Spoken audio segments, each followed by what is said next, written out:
की बड़ी खबर के साथ जो कि नेपाल से ही आ रही है, जहां पर भीषण बाढ़ की त्रासदी में अब तक 163 लोगों की जान चली गई है। इसमें सबसे ज्यादा 64 शव अभी तक चितवन से मिले हैं, जबकि नेपाल के धादिङ इलाके से 27, नवलपरासीपुर से 26, गोरखा जिले से 20, नुवाकोट जिले से 12, तनहू से 9, रसुआ से 3 और नवलपरासी पश्चिम से 2 शव बरामद किए गए। नेपाल से मिली जानकारी के मुताबिक बाढ़ के बाद 468 पर्यटक, जिनमें ज्यादातर विदेशी हैं, वो संपर्क से बाहर हैं। उनका कोई पता फिलहाल नहीं चल पाया। तो नेपाल में बेहिसाब तबाही मची हुई है। कई इलाकों में सिर्फ और सिर्फ बर्बादी का मंजर दिखाई दे रहा है। हालात कुछ ऐसे हैं कि मलबे से पूरे के पूरे इलाके दब गए हैं। नेपाल के तमाम प्रभावित इलाकों में आज रेस्क्यू ऑपरेशन तेज है। सेना की टीमें लगातार हेलीकॉप्टर की मदद से राहत कार्य में जुटी हुई हैं। नेपाल में भीषण और खौफनाक बाढ़ से तबाही आई है। वहां से आई तस्वीरें ऐसी हैं कि देखकर रूह कांप जाएगी।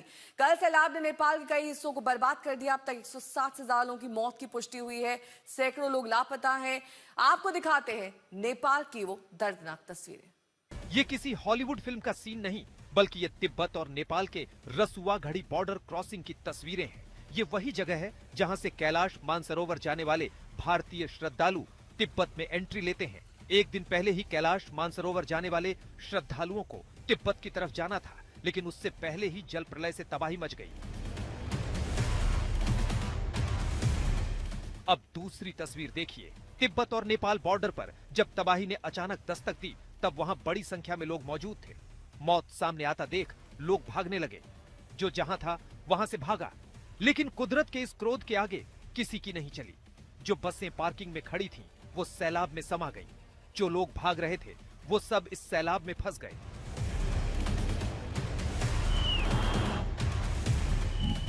अब नेपाल के रसुआ में भोटेकोशी नदी में बने हाइड्रो पावर प्रोजेक्ट के हालात देखिए। जिस वक्त सैलाब ने तांडव मचाया, उस वक्त प्रोजेक्ट में कई लोग काम कर रहे थे। मौत सामने आता देख वो भागे। चीख चिल्लाहट सुनकर वो दौड़े। वहां जेसीबी खड़ी थी, गाड़ी भी मौजूद थी, लेकिन इन तूफानी लहरों ने सब कुछ एक पल में खत्म कर दिया।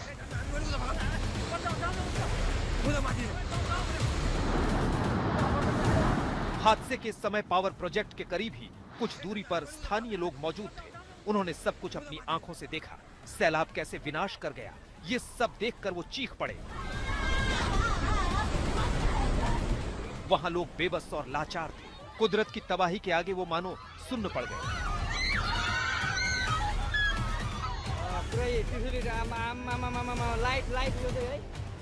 नेपाल में सैलाब की चपेट में आकर कई पुल तबाह हो गए। उन्हीं में से एक है रसुआ इलाके का ये पुल।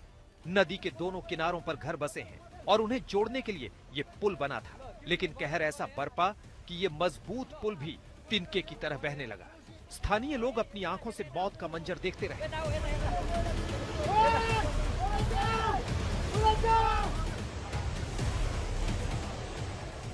नेपाल ने हाल के बरसों में ऐसी तबाही नहीं देखी। वैसी ही त्रासदी की गवाही दे रही हैं ये तस्वीरें। तबाही मचाते सैलाब की जद में ये इमारत भी आ गई। मलबे और पानी की रफ्तार ने इमारत को तबाह किया और अपने साथ बहा ले गई।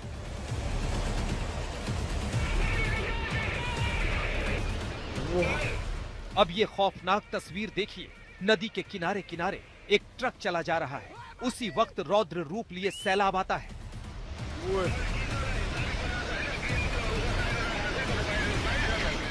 ये देख वहां ऊंचाई पर मौजूद लोगों में चीख पुकार मच गई। हालात ऐसे थे कि वो चुपचाप बेबस होकर तबाही का मंजर देखते रह गए।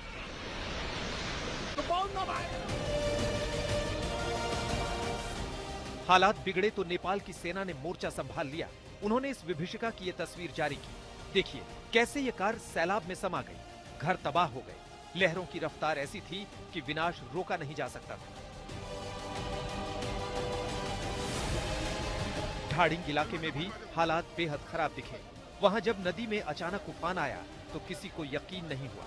नदी के किनारे बसे घर लहरों की चपेट में आ चुके थे और लोग लाचार थे। लहरों ने सब कुछ तबाह कर दिया। रसुआ इलाके में तबाही के बाद सेना ने मोर्चा संभाला।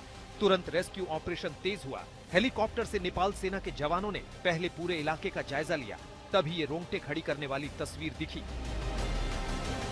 पहाड़ से गुजरने वाली इस सड़क पर उस वक्त जो लोग अपनी कार से जा रहे थे, वो सब सैलाब का शिकार हो गए। इन कारों की हालत देखकर अंदाजा लगाया जा सकता है कि उस वक्त क्या मंजर रहा होगा। पंकज दास मेरे सहयोगी जुड़ गए हैं इस वक्त तमाम जानकारी के साथ सीधे नेपाल से। पंकज, मौत का आंकड़ा अब तक आधिकारिक तौर पर क्या है और कहां तक रेस्क्यू ऑपरेशंस पहुंचे? मौत का आधिकारिक आंकड़ा जो आज सुबह नेपाल पुलिस की तरफ से दिया गया, उसके मुताबिक अब तक 163 शव को बरामद किया जा चुका है। और इनमें से आश्चर्य की बात है कि जिस रसवे जिले में सबसे ज्यादा तबाही हुई है, वहां से अब तक सिर्फ 3 शव बरामद किए गए, जबकि ये सारे शव जो है वो बहते भारतीय सीमा के पास जो चितवन का जिला है, वहां नारायणी नदी में मिला है। सबसे ज्यादा शव जो है 63 शव नारायणी नदी में मिला है। इसी तरह जो आसपास के जिले हैं, धादिङ हुआ, नुवाकोट हुआ, वहां पे शव मिल रहे हैं, लेकिन चूंकि रसुआ में बहुत सारा मलबा भी है, वहां रेस्क्यू करना भी काफी मुश्किल हो रहा है, इसलिए वहां से शव अभी बहुत ही कम 2 या 3 शव वहां से सिर्फ बरामद हो पाए हैं। तो ये मौत का आंकड़ा जो है लगातार बढ़ता जा रहा है, लेकिन आज सुबह से ही नेपाल आर्मी जो है वो एक बार फिर से रेस्क्यू के काम में जुट गई है। कल रात भर रेस्क्यू का काम चूंकि बंद था, तो आज सुबह से जो सेना के 5 हेलीकॉप्टर है उनके द्वारा अब तक करीब 100 लोगों को जो है वहां से उद्धार करके नेपाली सेना के द्वारा जो जानकारी दी गई है, उसमें आज सुबह 100 लोगों को जीवित उद्धार करके बचाया जा चुका है।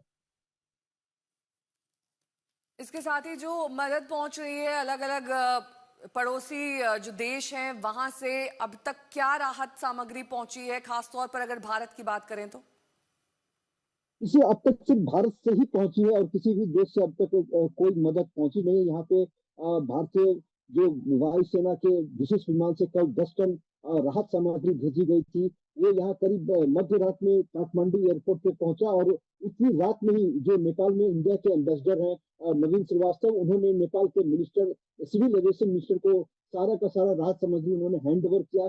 और रात को ही होम मिनिस्टर सुगन गुरुङ है, वो एयरपोर्ट पहुंचे और इन 10 टन सामान में से करीब 8 टन सामान को नेपाली सेना के ट्रक में रात को ही विदा कर दिया गया नुवाकोट, धादिङ और ठीक है, आपकी ऑडियो में थोड़ी दिक्कत है, आवाज साफ नहीं आ रही है। आगे बढ़ेंगे, बात करेंगे। नेपाल में भारी तबाही है तो वहीं तिब्बत में भी खौफनाक मंजर है। वहां से अब तक 3 लोगों की मौत की खबर है, जबकि 558 लोग लापता हैं।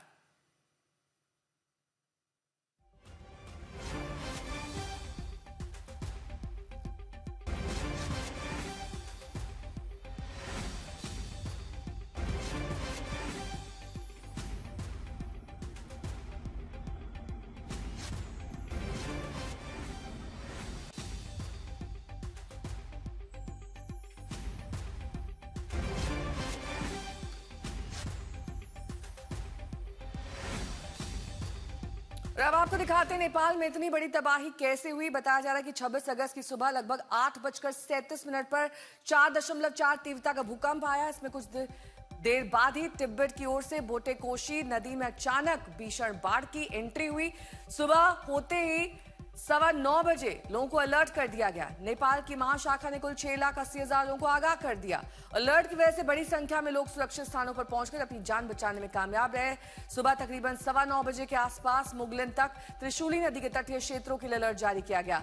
सुबह 9:20 पर बेत्रावती वाटर गेजिंग सेंटर ने काम करना बंद कर दिया। सुबह तकरीबन 10:30 बजे बाढ़ धाडिड गलची क्षेत्र के आसपास पहुंची। पृथ्वी राजमार्ग, मुगलिन, नारायणगढ़ सड़क और त्रिशूली तटीय बस्तियों के लिए चेतावनी जारी की गई। सुबह लगभग 11:30 बजे मलेकू के फुरके खोला वाटर गेजिंग सेंटर पर जलस्तर चेतावनी सीमा से पार पहुंच गया।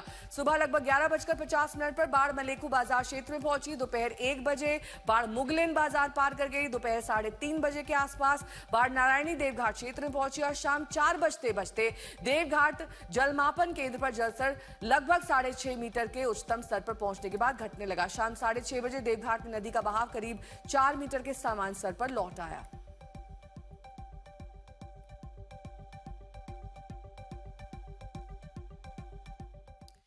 और मेरे सहयोगी आशुतोष मिश्रा नेपाल के प्रभावित इलाके में पहुंच चुके हैं। वहां से देखिए उनकी एक ग्राउंड रिपोर्ट।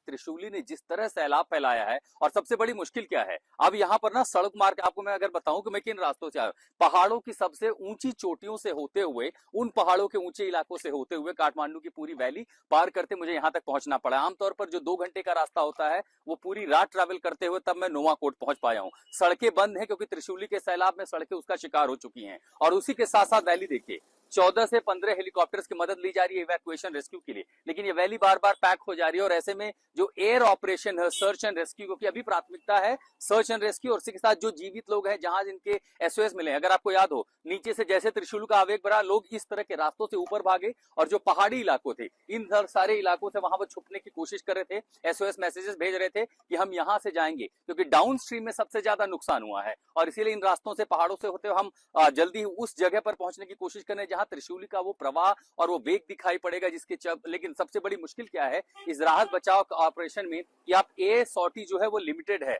आप उनको विंग ठीक करते हैं, उसके बाद निकालते हैं, और वहां पर, और उसी के साथ साथ सड़क मार्ग को फिर से जो शुरू करना है वो अपने आप में बड़ी चुनौती है। हालांकि सरकार ये कह रही है कि ज्यादातर लोग जो वो ना जाएं, लेकिन ये तमाम वो गाड़ियां हैं जो आगे फंसी हुई थी उस सैलाब के उस पूरे इलाके में, अब वो धीरे धीरे एक एक करके वहां से निकलने की कोशिश कर रही हैं। लेकिन जिस तरह पैमाने पर हमने तस्वीरें देखी हैं, जिस तरह अब तक वहां जो जानकारी आ रही है, सबसे पहले चीजों को रिस्टोर करना, कनेक्टिविटी रिस्टोर करना, सड़क मार्ग पे करना, दुनिया भर की एजेंसियां जो है वो मदद पहुंचा रही हैं। भारत की ओर से जब मैं काठमांडू उतरा, मैंने देखा वहां पर एक बड़ा सा एयरफोर्स का विमान पहुंचा हुआ था मदद लेकर के। तो पूरी दुनिया के लोग, जो अंतरराष्ट्रीय संगठन है, यूएन की जो बॉडीज हैं, वो भी मदद को लेकर के पहुंच रही हैं। 160 का आंकड़ा तो आज सुबह 9:30 बजे तक आया था। आप समझिए कि राहत बचाव कार्य में अभी प्राथमिकता शायद संभवतः ये गिनना नहीं कि वहां कितने लोग मारे गए हैं, जितने एसओएस मैसेज हैं हर किसी तक पहुंचा जाए। हेल्पलाइन नंबर जारी किए गए सरकार के द्वारा कि जो जहां पर है वहां से उनको निकाला जाए, उनको फटाफट किसी तरह मदद पहुंचाई जाए, खाने रसद की किसी तरह की किल्लत ना हो। ये बहुत मुश्किल ऑपरेशन है नेपाल में, क्योंकि हम जहां हैं